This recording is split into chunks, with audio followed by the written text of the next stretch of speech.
Hello, hello, and welcome to the Pagan Podcast, where we take a dive into the ancient customs of the British Isles and Europe, and we walk a path connected to nature where all things are energy. We meet around the ancestral fire that burns in us all and brings us together on our various paths, whether that's Wiccan, witchcraft, Druidry, or pagan, maybe Christian, Buddhist, Hindu, or Jain, in fact, any path at all that you are walking on. This path is open to anyone undecided or having spent a long time within a religious upbringing who is searching for an alternative answer, because their questions just don't sit comfortably anymore. So whatever path you walk, you are welcome here. My views are obviously my own, and you may not agree with anything I say, but that's okay. You are on your path and I am on mine, and all our paths are unique to what we are here to learn, teach, and grow from. If you are new to my podcast, come on in, take a seat, bring a cup of your favourite brew with you, kick back and relax for a while, and let me know in the comments below if you celebrate Samhain and where you are listening in from. I absolutely love to share everyone's light on this channel and as we come together. And of course, if you find what you're hearing is interesting on your path, then please subscribe and join me for more. If you are always here and always popping in and listening and saying hello in the comments, then thank you again for being here. Feel free to share your thoughts in the comments, as always. I've just taken a pause in recording the podcast because I started recording it just about a week ago. And because this is a long one, I thought I'd have to take my time over it. And I've picked it back up again just after the weekend. So today is the 27th. So I've got a very, very quick amount of editing I have to do to get this live as fast as possible. However, I just wanted to share a couple of things it's actually one thing that happened over the weekend. And this is unscripted, so it could end up as a pile of waffle. I just wanted to thank the wonderful people who came to the first workshop I have actually done in Leicestershire.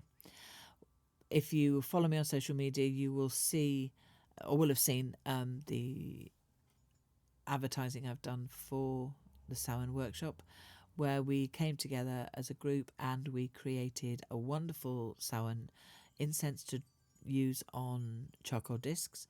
We then incorporated that into rolling beeswax candles, and afterwards we used the incense inside making a poppet, and the poppet or spirit doll was made something for everyone. Had a reason for making one, to connect with an ancestor, and the point behind it was for if people wanted to bring something along to attach to their poppet, or if it was for a particular relative that had died. We did a meditation at the end to connect with that ancestor, and the room at that point was absolutely amazing. It was filled. I'm not a medium that I can see great aunt so and so or next door's cat. I can't see I can't see them, and I don't necessarily hear them. I did at one time, and I think it's just a lack of practice. But now I see energy, and I see the energy of the person's spirit, not as who they were, because that obviously alters with time when they've crossed over. But I can see the energy of that person, and the energy in the room was amazing during the meditation. They all came in, and the energy of their loved ones stood with them. So it was really very, very deep and very personal. So I wanted to just share that with you, that if you are in Leicestershire or surrounding counties and are listening in and would like to come and join us, we are going to do more over the year. Most of them will be around the festivals, the Eightfold Wheel of the Year, or each festival as it comes along. But I also wanted to say thank you so much to the people who came. We had a wonderful connection. We had a really lovely time.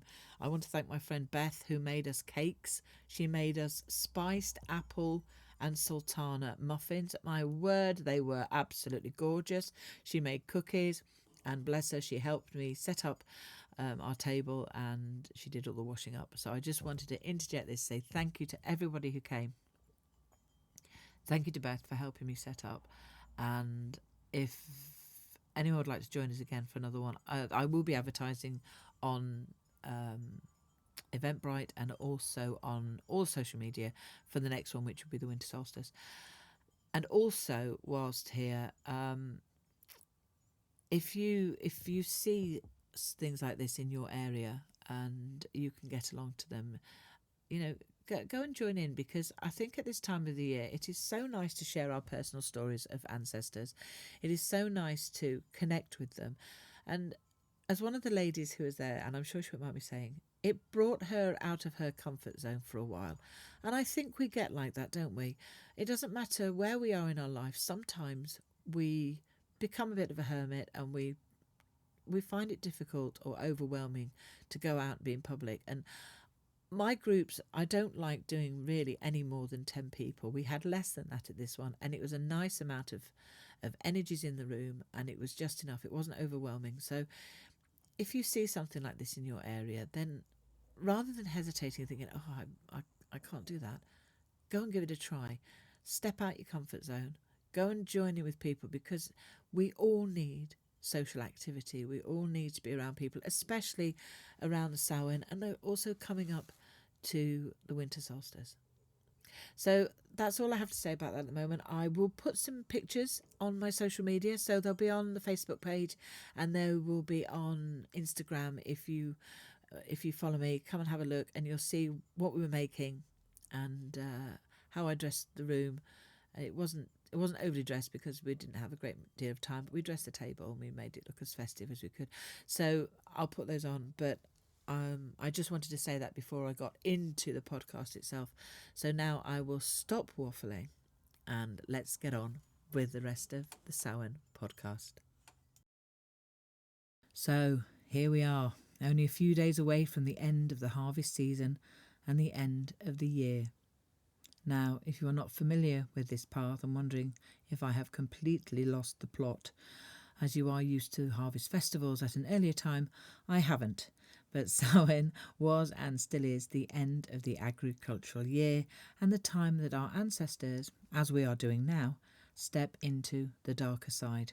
Nothing really has changed except the climate. It was certainly a lot colder 2,000 years ago, and I was only thinking the other day how much colder it used to be at this time of the year only 30 years ago. Heading off to bonfire night parties here in the UK around the 5th of November in skiing clothes, hats, gloves and 2 pairs of socks. It really was cold. I think if this climate continues within the next few years, we will be sitting around the same fire in our swimming costumes, sipping midnight margaritas. Now, before I go further into Samhain, I have to read something to you that I found from the late 1980s in a pamphlet written by the Christian Church, having a right old panic. And it was headed, "What's Wrong with Halloween?" by someone. Now, this is in the deep south in the US. So, to be fair, this is exactly how they think.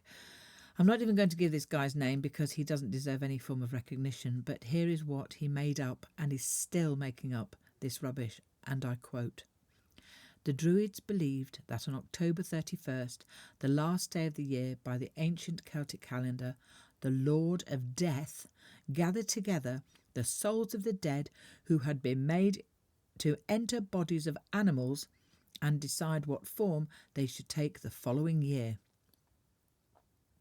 Cats were held sacred because it was believed that they were once human beings. We see that this holiday has its origin, basis and root in the occultic Druid celebration of the dead.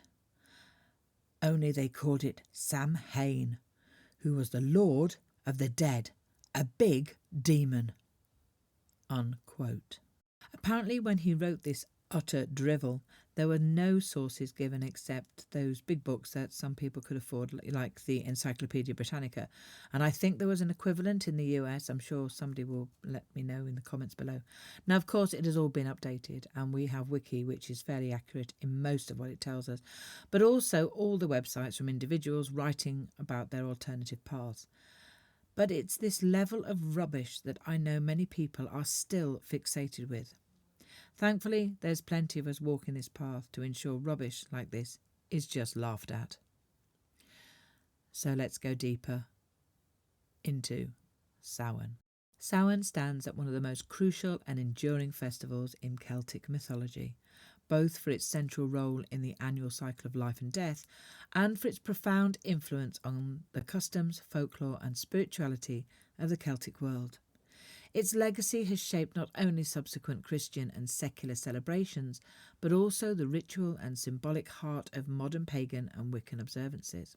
Today's podcast provides an examination of Samhain's origins, historical and spiritual significance, the festival's rituals, its mythology and literary landscape, and its continuing impact through to the present day, including its relation to Halloween and contemporary neo-pagan practices.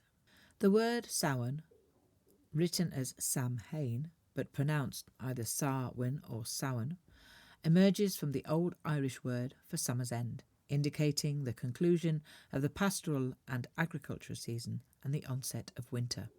Samhain is one of the four principal fire festivals of the Celtic calendar, dividing the year into quarters and marking the beginning of the dark half of the year.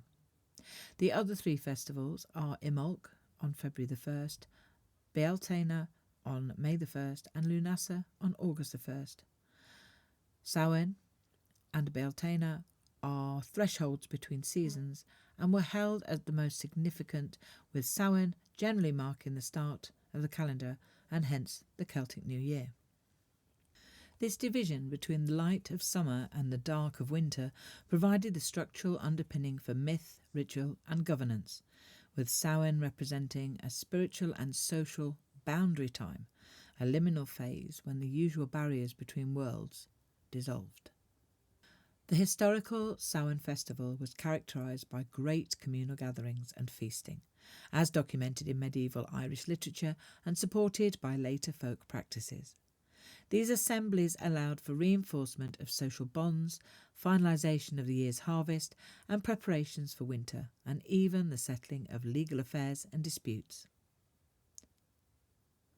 Bonfires were a central feature, kindled on hilltops across the countryside. The fires served multiple purposes. Ritual purification and protection was where people, as well as their livestock, would pass between the two bonfires as a deliberate magical act to cleanse and protect them for the coming winter. All fires in the home would be allowed to go out, then rekindled from the communal Samhain fire, symbolically reinforcing unity and renewal.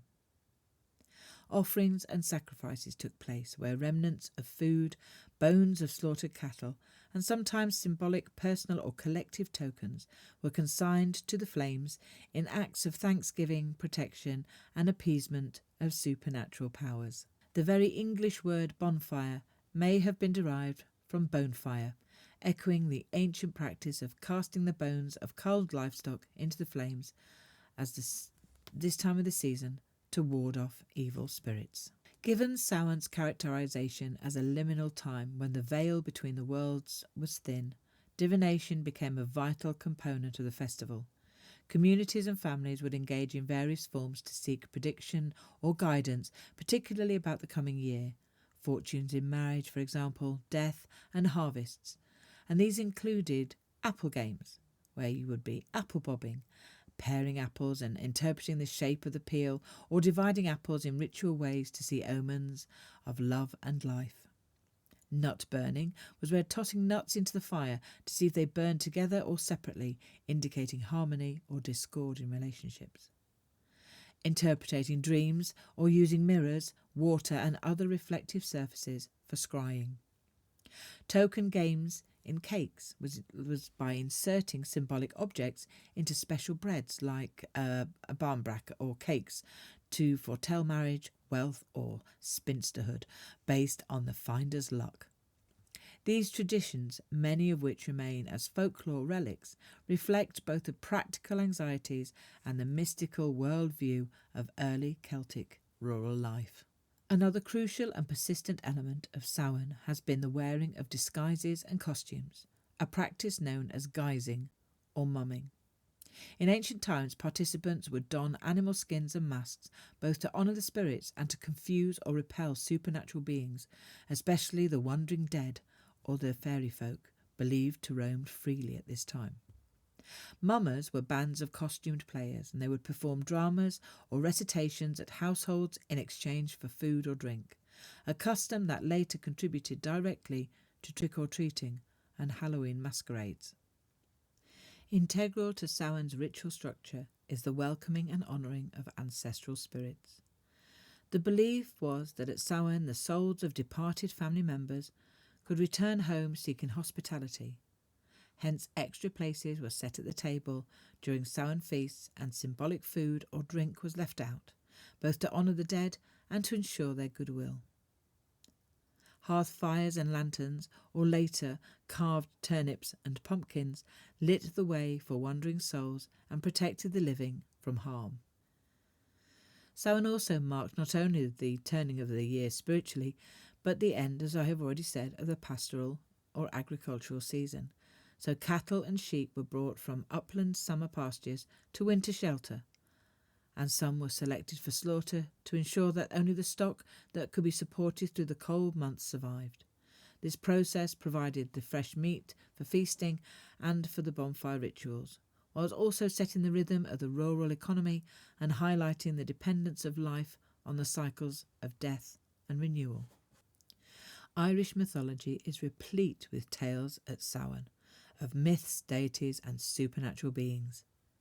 The Morrigan, whose role as guide, warbringer and psychopomp makes her especially significant at Samhain. She governs fate, communicates with mortals, aids warriors and embodies the dangers and blessings of the liminal. Her appearance at this time reinforces both the need for spiritual protection and for new beginnings. The Dagda, often associated with abundance and order, and his tryst with the Morrigan at Samhain is a mystic symbol of union between order and chaos, life and death, serving the cyclical pattern at the core of the Celtic thought. And the Cailleach, ruler over the winter months and paralleled in Scottish, Irish and Manx law. She brings the snows of winter and is ritually invoked or banished at different points in the light-dark cycle. The Sidhe, fair folk and ancestors, the presence of these spirits at Samhain highlights the animistic worldview of the Celts, in which beings of the other world coexisted and sometimes interlaced with the human realm. The opening of portals between worlds at Samhain allows for the incursion of the fair folk, as well as any mythical enemies such as the Fomorians. There are plenty more that you can research if you're interested. Now, because the boundary between worlds was thin, Samhain gave unprecedented access to ancestral wisdom and supernatural insight through dreams, oracular rituals, or direct dealings with spirits. One might receive warnings or blessings or gain clarity for the year ahead. Such practices reinforce the community's sense that life and death were points on a continuous cycle, and that the death of the year at Samhain would bring about rebirth in time. The underlying message was one of transformation through death and darkness, and the importance of reflection and release as prerequisites for personal and communal renewal. The transition of Samhain from pagan festival to the precursor of Halloween is largely a narrative of adaptation. As Christianity spread across the Celtic world in the Middle Ages, ecclesiastical authorities often chose to layer Christian meanings over existing pagan festivals in order to ease conversion and maintain social cohesion. After all, the Christians didn't want the pagans coming at them with all staffs blazing. They wanted an easy and very sort of quiet transition to block out all these pagan festivals. Pope Boniface IV's establishment of the Feast of All Martyrs, later known as All Saints' Day on November the 1st, and the subsequent generalisation of this observance by Pope Gregory III directly aligned with the date of Samhain. The evening of October the 31st became All Hallows' Eve, eventually Halloween, and All Souls' Day on November the 2nd completed the shift, forming the 3-day observance of All Hallowtide. This Christianisation did not erase older customs. Folk practices persisted, often reframed in Christian language, visiting graves, lighting candles, offering soul cakes in exchange for the prayers of souling. and continued divination and guising all persisted and evolved under the new religious paradigm. In the course of the 19th and 20th centuries, Irish and Scottish immigrants took these customs to North America, where Samhain's legacy blended further with the local and wider European traditions. Notable transformations include the jack-o'-lanterns. Now, this practice of carving out the turnips into lanterns to ward off evil spirits was replaced in America with pumpkins, being more plentiful and easier to carve. And we all know what I mean if you have ever tried to carve a turnip or a sugar beet. Trick-or-treating evolved from guising, mumming and the practice of souling, and this became a central secular feature of Halloween, enshrining the festival's themes of transformation and hospitality. Costume parties and pranks. Now, the masking traditions of Samhain remain the root of Halloween's global popularity for costumes and playful mischief.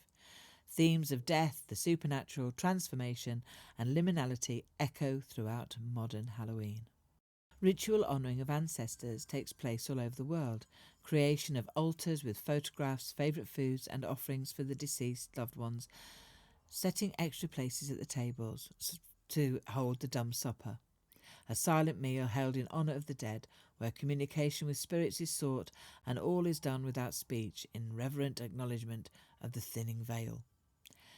Divination and magical work. Now, Samhain is considered especially potent for scrying and for doing tarot and other forms of future seeking. Now, the festival marks a time for shadow work, confronting personal flaws, fears and unfinished psychic business to be released or transformed. Community gatherings such as bonfires, processions and ritual circles remain vital expressions during Samhain for modern pagans. Whether solitary or in groups, rituals may blend ancient invocations with modern creativity, and the symbols of autumn, fallen leaves, pumpkins, apples, nuts, skeletons and skulls are used to decorate their altars and sacred spaces, connecting practitioners with both the cycles of death and the promise of renewal.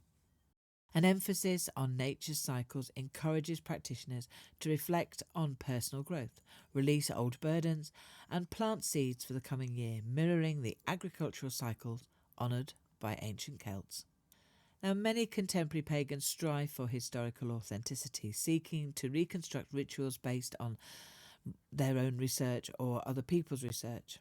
Others adapt ancient customs for modern needs, prioritising personal meaning, spiritual growth and ethical practice, and in every case the core themes of Samhain of transition, remembrance, loss and spiritual communication endure as powerful foundations for community, healing and self-discovery.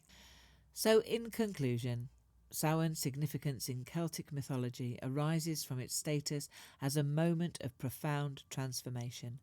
Seasonal, social and spiritual, rooted in prehistory and evolving through centuries of change, it persists as one of the world's richest ritual traditions. Its essence, the crossing of boundaries, the honour of the dead and the eternal return of life and darkness, has persisted through adaptation and reinvention, from ancient tomb alignments to Wiccan ceremonies, and from mumming to trick-or-treat, and from ritual bonfires to city carnivals. In contemporary practices, Samhain remains a vital moment of reflection, renewal and the forging of connections across generations, between worlds and within the self.